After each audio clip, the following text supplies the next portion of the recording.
Okay mga master, bali actual checking tayo rito ng continuity. So explain ko lang sa inyo mga master yung ating linya sa ating lugar, isa align to neutral system.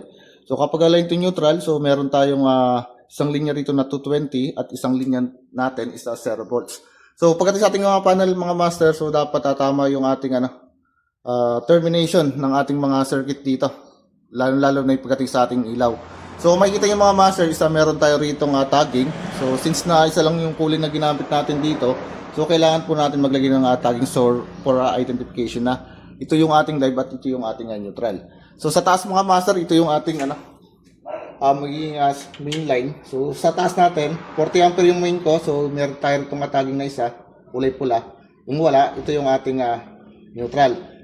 So dito mga master sa ating main, so ito guys yung ating live. So, i-check natin dito. So, hanapin natin dito yung continuity kung nasaan terminal dito sa ating breaker. So, kapag ganitong panel mga master, bali alternate yung kanyang rito, yung kanyang bus bar. So, kung dito ang live natin, pagdating sa kabila, nasa baba yung ating live. So, kung dito yung live natin, pagdating dito sa kabila, nasa taas yung ating live. So, i-check natin. So, gamit yung clamp meter dito mga master. So, dito ko nilalagay. So, range nyo lang mga master dito, yung ating clamp meter sa buzzer. Are. So, pag-shorting ko, are. Okay, good. So, sabit ko lang dito. Ayan. So, bali mga master, ito yung live natin. So, sa base nating tagging, nasa baba yung ating live. So, try yung test probe dito. And then, dito sa baba. So, circuit number 1. Okay. So, ibig sabihin, tama.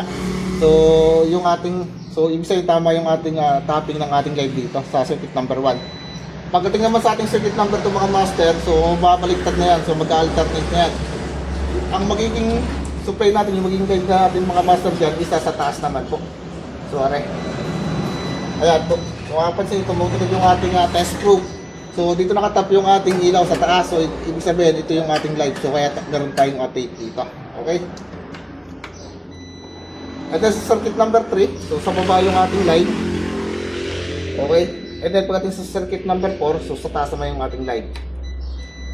So kumbaga, alternate yung ating rito, yung sa bus bar pagdating sa supply. And then sa circuit number 5, so ayan, tumutunog. Pagdating sa circuit number 6, ay nasa taas yung ating continuity.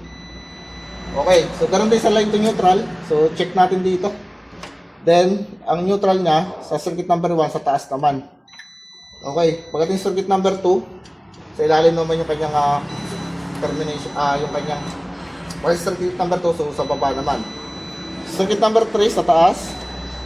Pagdating sa circuit number 4, so sa baba naman. Okay, so pagdating sa circuit number 5, sa taas, ay tumutunog. At then pagdating sa circuit number 6, so sa baba. Okay, so lang mga master kung paano mag-check ng continuity pagdating sa ating panel. Okay, so dapat hindi tayo babaliktad pagdating sa ilaw. So sa itong mga master, connected niyo mga master sa ating sa mga ilaw gawa ng pagdating sa ating mga room, meron tayong home run doon. So bali ito ang bumaba sa ating junction box. So pag spacing natin, so dalawang wire na yung pagkasamahin natin sa ilaw tsaka sa outlet natin. Kumbaga ito yung naging lang natin feeder line para pagsamahin or itapping natin dito sa ating breaker. Okay?